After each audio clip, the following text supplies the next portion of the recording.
네 번째, 무탐의 자성은 염리하고 탐없는 지이다. 염리하고 탐없는 지이다. 염리라고 말씀하신 것은 염리라는 것은 이게 무슨 말인지 알잖아, 그죠?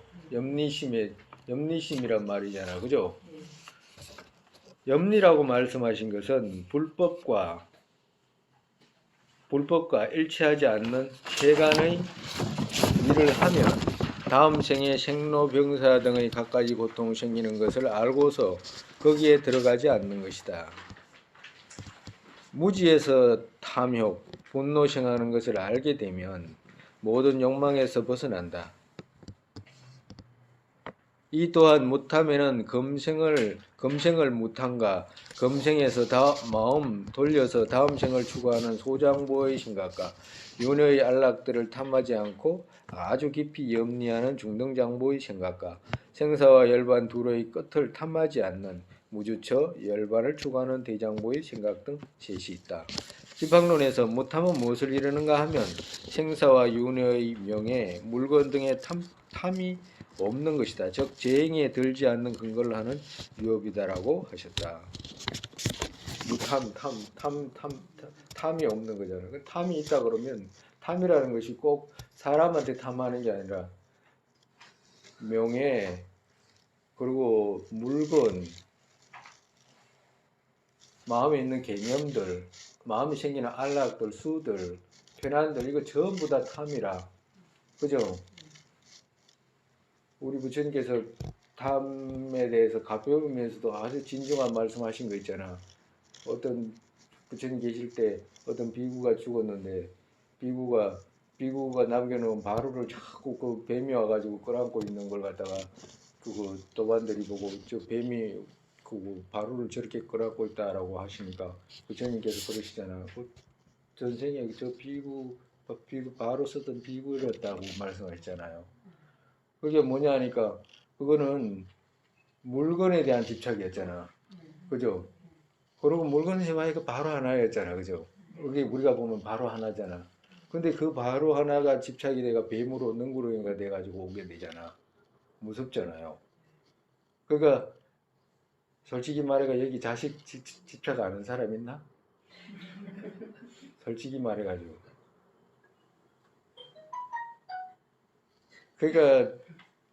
그러니까 그 용수보살께서 사의 인식이 있는 한 윤회에 다시 오게 된다 이렇게 말씀하신 것은 무슨 뜻이냐면 현상에 대한 어떤 작은 집착이라도 정말에서 사라는 것에 실루로 있다는 생각이 조금이라도 있게 된다면 100% 그건 뭐 똑같이 온다라고 하시는 거거든. 그러니까 이 대상이 환과 같이 완전하게 드러나지 않는다면은 깨닫지 못한다면은 환인 것을 깨닫지 못한다면 윤회하게 된다. 그럼 어떻게 하기나 말기나 뭐 이런 건가? 자식을 집착하잖아요. 자식을 집착하잖아. 이건 안 하고 싶은데도 하잖아. 안 하고 싶은데도 해지는 건데 뭐 그게 뭐예요? 그게 번뇌요. 번뇌. 우리가 수행 수습이라고 할 때 아무것도 모르잖아요. 못해요 수습을. 수행은 못한다고. 저 사람이 1000년, 100년 동안 덜 앉아가지고 뭘 한다고 해서 할 수가 없어. 마음에 지금 이 내가 인식되고 있는 이 대상 세계가 진짜 환인가? 라는 것이 드러나지 않은, 자기 마음에 드러나야 돼. 자기 마음에 드러나야지 그걸 끄덕끄덕 익히지. 안 그러면 드러나지 않으면 어떻게 익히냐고. 정말해서 이게 환이야 라고 하는 것을 결정을 내려야 되잖아. 문사로 결정을 내려야 되잖아요. 문사가 아주 충분하게 어마어마하게 문사가 있어야지만이 결정을 내려. 그러면 그 결정이 없으면 어떻게 갈 수가 없는 거지. 왜? 닦을 내용이 없으니까. 자기가 이루어야 하는 내용이 없는 거와도 같다 이 말이야. 그러면 마음에 내가 수행해야 될 바가 마음에 드러나야 되잖아. 그죠? 드러나요 안 드러나?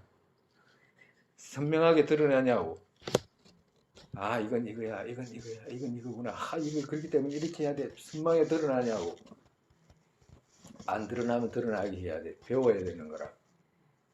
많이 배워야 되는 거야. 그러니까 그래가지고 금생에 그것이 마지막에 드러난다고 해도 괜찮아.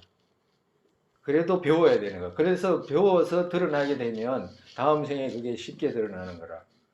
근데 그게 안 드러난 상태에서 뭘 한다? 천만 년, 억만 년, 십만 년, 세세생생해도 아무 관계도 없어요. 부처님께서 이거 지금 우리 세천보살께서 남겨놓은 거잖아. 집합론하고 무작보살께서 남겨놓은 거지. 이렇게 조금씩, 많이는 아니지만 그래도 조금씩 그걸 이제 안내하고 소개하고 했는데, 이것하고 스님하고 했는 심유학이잖아요. 그것만 잘 접목시켜도 어마어마한 것들이 드러난다고. 근데 그것이 완벽하게 드러나려면 많이 익혀가지고 생각하는 방식밖에 없어. 자기가 생각해가지고 자기 마음에 드러나야 되지, 남 마음에 드러나면 소용이 없어요. 그러니까 자기 마음에 드러나지 않을 때 어떻게 해야 됩니까? 이건 뭡니까? 이렇게 질문했을 때는 당연히 미리 드러났던 사람들이 이야기해 줄 수가 있어. 그렇지 않으면 본인이 생각하지 않는 것들은 이쪽에서도 이야기해 줄 수가 없어. 집어넣어 줄 수가 없다고. 저쪽에서 생각했던 것들을 열어주는 것이지 다른 건 아니거든. 우리도 똑같다니까. 과도 같다. 그러니까 우리가 이게 무탐이라고 할 때 이제 이제 우연히 이렇게 이야기가 나왔는데, 정말에서 탐이라고 하는 것이 물건에도 탐하고 사람에도 탐하고, 중생은 100%잖아. 그냥 100%. 근데 100%인데 자기가 탐하는 건 알아야 돼. 뭘 탐하고 있는지. 그리고 탐했을 때 그 대상이 어떤 식으로 성립되어 있는지까지는 알아야 돼. 그래야지 벗어나지지. 우리 스님이 이런 이야기 했잖아. 그때 이 뭐예요? 네? 손. 손이잖아, 그죠? 진짜 손이에요? 얻은 만큼 받기에 손이라고 그러는 거예요. 일단은 피부. 아니, 그러면 손이라고 하면 이게 손바닥이 손인가? 보이는 건 손바닥이잖아요. 네. 그럼 손이에요, 이게? 아니, 손바닥. 네? 손바닥이잖아요. 그럼 손바닥은 손이에요, 손 아니에요? 손이 손의 일부. 네? 손이. 손이 어떻게 손바닥하고 손하고 같아? 손의 부분. 손의 부분이라고 그러잖아. 손의 부분이라고. 손의 부분하고 손하고는 같지 않잖아. 네. 자동차하고 자동차 바퀴하고 같다 이래 보면 이상하게 되고 이제 병원에 잘못 한번 가야 되잖아. 그지? 네. 그러면 이게 손이라고 하면 손바닥이 보이잖아요. 그럼 손은 아니잖아. 네. 그러면 이건 뭐예요? 그러면 손가락이지. 손은 아니잖아. 네. 그럼 이거 다 띄고 이거 다 띄고 이거 손바닥도 손이 아니니까 띄고, 그럼 어디 가서 손 어디 있냐고. 손 이야기 했잖아. 그때 한번 했잖아요. 여러 차례 했잖아요. 근데도 안 들어오잖아. 네. 말씀하신 거 이게 뭐냐고. 우리가 스님이 이게 하다 보니까 이제 뭐 탐일에 비해서 나오고 심수하다 보니까 이게 중간에 찔러 들어왔는데, 우리가 대상을 이렇게 인식할 때 이걸 분별이라고 그러잖아. 손이 없는데, 손이라고 그러잖아요, 지금. 손이 없는데도 손이라고 그랬잖아. 그죠? 네. 그러면 손이 없는데도 손이 없다고 그랬기 때문에 그게 분별이에요, 시류예요? 현전이에요, 분별이에요? 분별이지. 그럼 분별은 시류해, 안 해? 안 합니다. 안 하지? 네. 그럼 손 어디 갔어? 응? 손이 어디 갔냐고. 손이라고 하는 것은 이름 붙였잖아. 네. 그러면 내가 나한테도 그렇지만 내 자식한테도 자기가 낳아가지고 있는 것 같아도 내 자식이라고 해서 찾아보면 없다니까. 찾아보면 없어. 손하고 똑같아. 그걸 뭐라고 그런다? 그걸 가유라고 그런다 했잖아. 한두 번 하는 것도 아니잖아. 가유, 시류 했잖아. 가유는 어때? 찾아서 얻을 수 없는 걸 가유라고 한다. 그래서 손이라는 걸 얻을 수가 없어. 가유라. 거짓으로 있다 이 말이라. 그리고 시류는 얻을 수 있다라고 하는 것을 시류라고 그랬잖아. 그죠? 찾아서 얻을 수 있는 것을 시류라고 했고, 찾아서 얻을 수 없는 것을 가유라고 한다 그랬잖아. 그러면 이 분별로서 드러나는 건 전부 가유로서 드러나잖아. 그러면 내 남편, 내 집, 내 식구 모두가 가유로 드러나잖아. 찾으면 하나도 없잖아. 그죠? 근데 왜 집착하냐고. 근데 왜 집착하냐. 근데 어쩔 수가 없어. 그 중생이 지금 가요로 있구나라는 건 이제 알은 거고, 이때까지 해오던 것은 집착이었잖아요. 그러니까 당연히 집착이 먼저 가지. 당연히. 그런데 그만큼 집착을 물어내려고 하려면 이 가유인 확신 있잖아. 결정. 이게 얼마나 많이 있어야 되냐 이 말이라. 예? 조금이라도 흐트러지게 나면 금방 저쪽으로 가버릴 거 아니에요. 정말해서 가유하고 시류의 특징이 뭐냐면, 가유는 찾을 수 없는 거잖아. 찾아서 얻을 수 없기 때문에 대경 쪽에 있는 게 아니다 이 말이라. 찾아간다 이 말은 대경 쪽에 있나, 정말 대경이 바깥에 드러났는데 그 바깥에 있는지 없는지 찾아볼까라고 찾아갔을 때 없는 거라. 대경 쪽에서 성립이 안 돼. 가유는. 시류는 뭐요? 대경 쪽에서 있는 거라. 왜? 찾아가니까 아 바로 이거야 라고 얻을 수 있었잖아. 그걸 갖다가 시류라고 부른다니까. 그러면 이 가유는 얻을 수가 없어. 그러면 시류는 얻을 수 있나? 얻을 수 있다 그래. 경양부에서는. 아 이거 지금 아빠 이야기하는 게 아니잖아. 경양부에서 얻을 수 있다고 하는 거예요. 왜 그러냐면 그렇기 때문에, 왜 어떤 요소가 뭉쳐져서 손이 됐다라고 하기 때문에 신류는 찾으면 얻을 수 있다라고 하는 거라. 어쨌든 간에 그렇다고 하더라도, 그건 나중에 가지고 올라가더라도 가유 시루에 대한 어떤 이해가 왔잖아요. 그러면 일체 모든 것이 가유로 형성된 거잖아. 가유로서 형성된 거잖아. 가유로서 형성됐기 때문에 집착할 필요가 없다 이 말인데 집착이 되잖아. 그럼 집착이 되는 그것은 제거해야 될 바다 이 말이라. 그리고 제거해야 될 바고, 가유다라고 하는 것은 뭐예요? 정득해야 될 바잖아. 그러니까 집착해야 될 바는 제거해야 되기 때문에 생각을 멀리 그것의 허물을 찾아야 되고, 가유로 있는 것은 그것이 얻어야 될 바기 때문에 논리적으로 생각해가지고 점점 그것에 대한 확신을 가져가야 된다 이 말이라. 그거 아니고는 방법이 없어요. 이거 있잖아, 무탐이라고 하잖아. 탐, 이거 우리가 제일 진도 그렇고 물론 제거해야 될 바고 우치도 제거해야 될 바지만, 우리한테 직접적으로 와닿는 이 탐이라. 탐하는 거 있잖아요. 금방 다른 사람 탐 안 해. 일반적으로 여자들은 대부분 자식들 탐해버린다. 자식들이 막 걱정이 돼가지고 난 괜찮다라고 하는 거야. 응? 자식들에 대해서 집착이 간다고. 미련이 간다 이 말이야. 마음이 간다 이 말은 탐이 간다 이 말이라. 근데 그렇다고 한다면 못 벗어나. 연애 세계에서 못 벗어나. 그러니까 그렇다고 해서 미워하라고 이런 것도 아니잖아요. 미워하라고 이런 것도 아니고, 그만큼 진실된 모습으로 봐라. 인과 연으로 이루어진 것이기 때문에 다만 한과 같이 있는 것을 기억을 늘 떠올려 가지고 그 한과 같은 마음에 대한 데 인식을 많이 해야지만이 거기서 점점 멀어나가지. 그런 거 없이 아이고 저거 취직을 못 해가지고 저러고 있는데 어떻고, 취직을 해야 되는데 장가를 가야 되는데 뭐 또 저거 시집을 보내야 되는데 뭐 이런 거 있잖아요. 이런 거는 할 필요도 없고 의미도 없어. 하다 보니까 그렇게 가서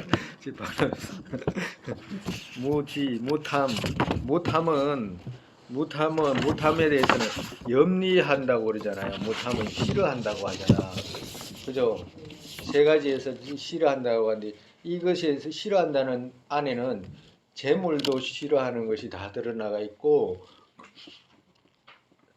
탐하는 거 있잖아요. 탐하는 그 반대로 전부 다 염리한다라고 생각하면 돼. 그래서 대지도론에는 보시라고 있잖아. 보시. 보시 바람이라 뭐냐? 보시 바람은 버리는 거다, 싫어하는 거다, 이렇게 표현한다고 용수보살께서. 우리가 보시 바람을 주잖아요. 일반적으로 줘가지고 만족시키려고 하잖아. 그죠? 그렇지만 근본적으로는 염리하는 것이다라고 표현하신다고. 염리, 무탐하는 거다 이 말이라. 무탐. 염리하는 거다, 버리는 거다 이 말, 싫어하는 거다. 다섯 번째, 무진, 분노 없는 성근의 자성은 분노 일어나는 대상 셋 가운데서 어떤 것을 대경해서 분노 일어나는 것을 제거하고 마음 깊이 앙심 없는 지이다. 정말에서 마음에 어떤 무지는 화내는 마음이 없는 거잖아요. 그죠? 그러니까 분노 일어나는 대상에 대해서 분노해야겠다는 마음을 제거하는 것이다. 그래서 마음에 앙심 없는 것이다. 분노 일어나는 대상시에서 유정과 고통과 어떤 고통에서 생긴 인들이다. 우리 앞전에 했는 거하고 똑같아요. 분노를 제거하기 위해서는 지혜를 사용해야 한다. 즉 지혜를 사용해서 분노의 인을 분석해서 결국에는 타력인 것을 알고 인욕하는 것이다.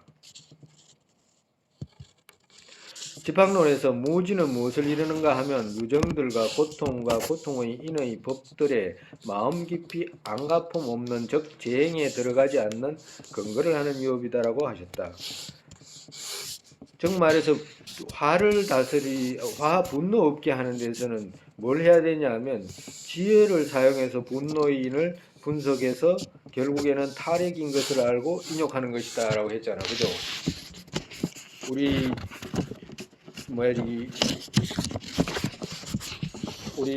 행론에서 보살 행인론에서 배웠잖아.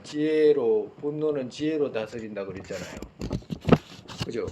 어떻게 지혜로 다스린다고 그러셨지 그때는?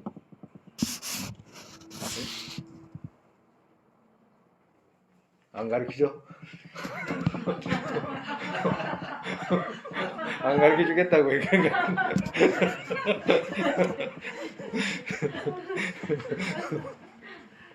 그럼 또 내가 뭐 말해야지.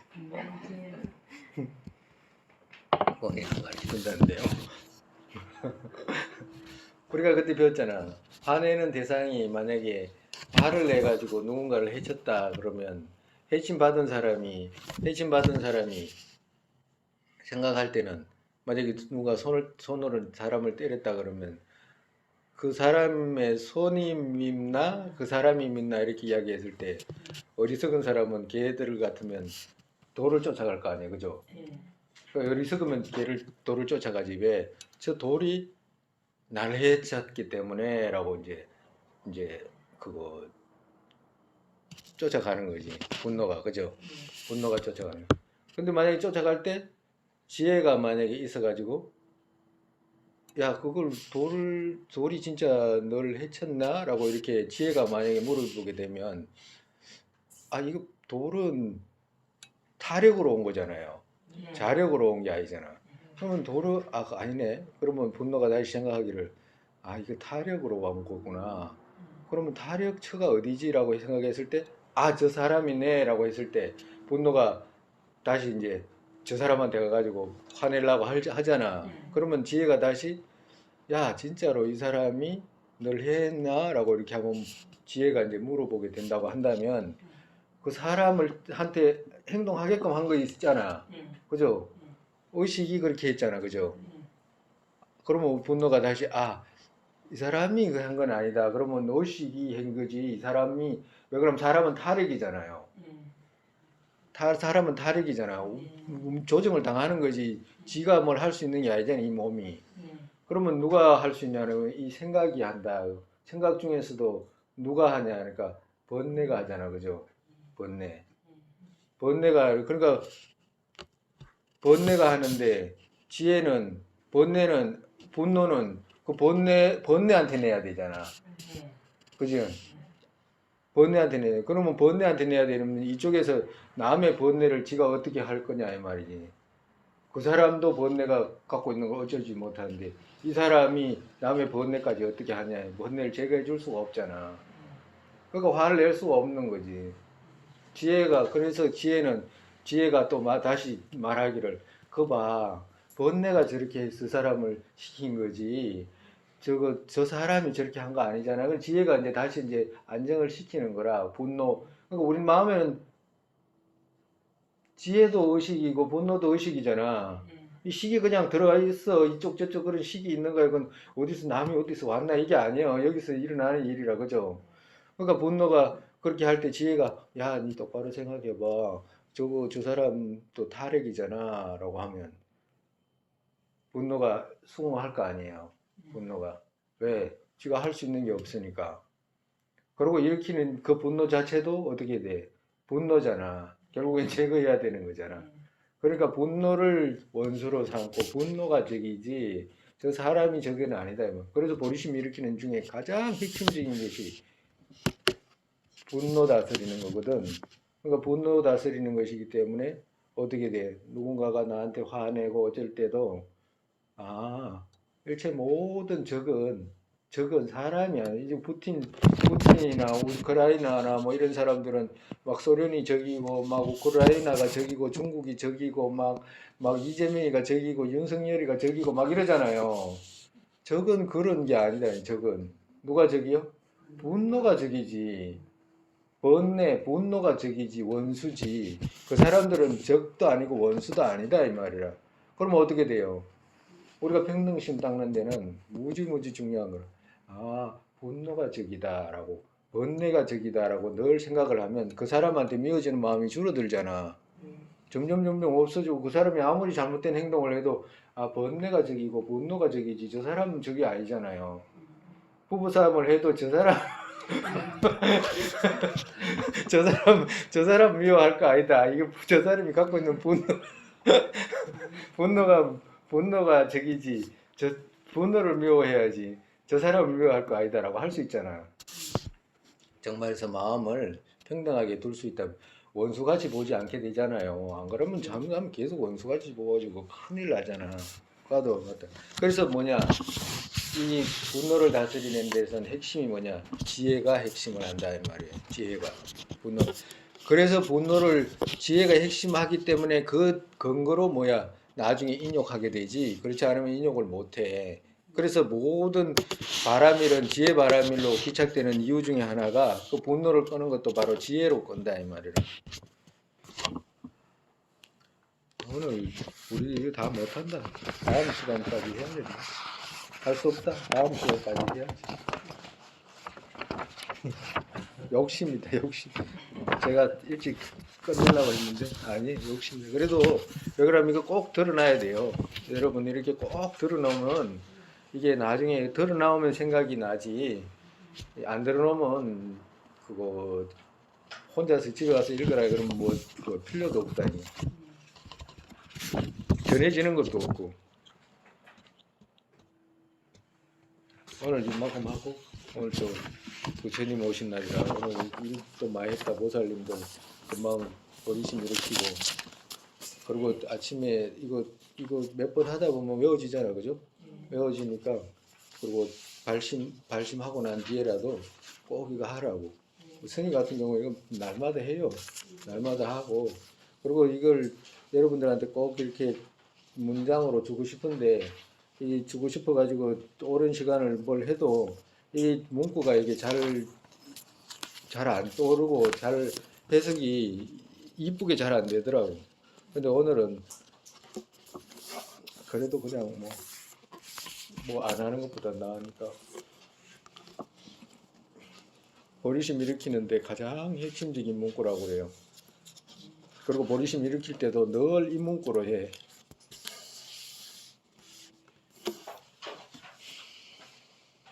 오늘 또 이만큼 하고.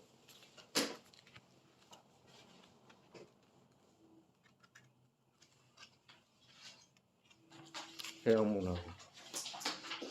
세상에 보리심의 법에 생기지 않은 것들을 생기게 되고 생긴 것들을 줄지 않고 더욱더 늘어나게 되소서.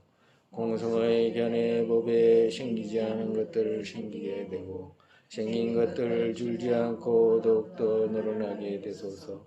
바라도의 모습 떨어자마자 팔대보살께서 바른 길 보이시고 극락정토에 태어나서 화신으로 윤회계 중생이 이끌게 되소서. 부모였던 모든 중생 안락하게 되고 모든 낙지 영원히 텅비어 보살님들 어디에 계시든 그들 모두의 기도 이루어지게 되소서. 설산의 담장 두른 국도 여기에 모든 이가 안락 생기는 바탕 관자재이신 땡긴 곁의 두발의 연꽃 연애 끝까지 머무시게 되소서.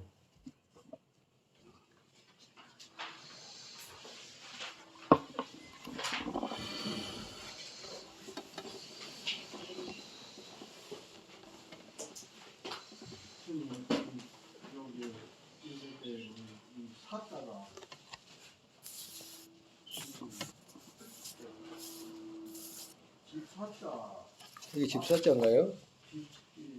집사자 앞에 손숫자가 빠진 건 아닌가요? 법일사 할 때는 앞에 손수가 많거든요. 한번 찾아보지 뭐. 아닐 것 같은데. 맞을 것 같은데요. 아니 좀 달려가지고 네.